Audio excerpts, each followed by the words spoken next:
America ने Israel को आगाह किया है हूती के हमलों का जवाब ना दे इजराइल। यह कहा गया है अमेरिका की तरफ से हूती विद्रोहियों को अमेरिका जवाब देगा, उनसे अमेरिका निपट लेगा। हूती पर अमेरिकी मीडिया का यह बहुत बड़ा दावा। तो हमने देखा किस तरह से हूती विद्रोहियों ने ना सिर्फ लाल सागर में लगातार 3 दिन तक हमने देखा कैसे वहां पर जो जहाज उसको अगवा किया, बल्कि हमलों को अंजाम दे रहा है इजराइल के खिलाफ।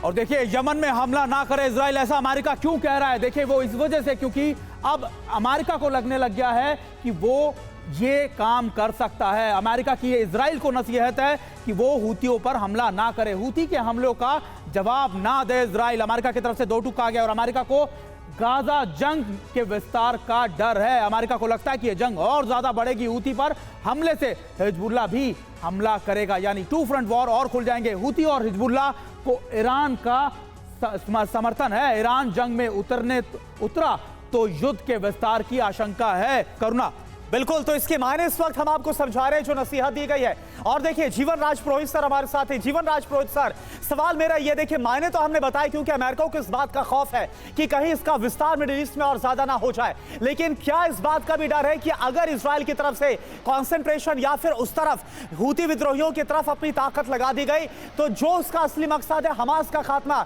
वो दूर हो सकता है, उससे इजराइल भटक सकता है? जी हाँ करुणा, बिल्कुल आपका विश्लेषण बहुत सही जा रहा है। और आपने ये 2 तरफा का जो जंग दिखा रहे हैं, एक तरफ यूक्रेन वॉर, दूसरी तरफ हमास वाला वॉर, और किस तरह से अमेरिका के लिए 2 फ्रंट खुल गए हैं। इधर वो इजराइल को सपोर्ट कर रहा है, दूसरी तरफ यूक्रेन को, यानी उसको कमज़ोर किया जा रहा है।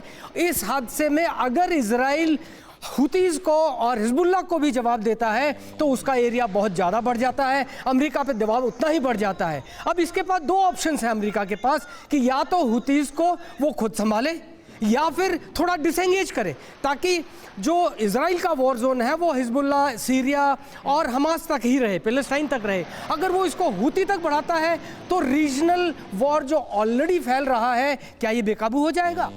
क्या वो इसको कंट्रोल कर पाएगा? देखिए बिल्कुल बात यही है राजपुरोहित सर की, देखिए कंट्रोल कैसे कर पाएगा, क्योंकि हूती, हमास, हिजबुल्लाह ये सारे फ्रंट इजराइल के लिए खुल गए हैं। और इसी बीच हिजबुल्लाह के ठिकानों पर इजरायली सेना का बड़ा हमला हुआ है। हिजबुल्लाह के हमले में जवाब में आईडीएफ का काउंटर अटैक किया गया। आईडीएफ के हमले में हिजबुल्लाह के कई ठिकाने तबाह कर दिए गए हैं।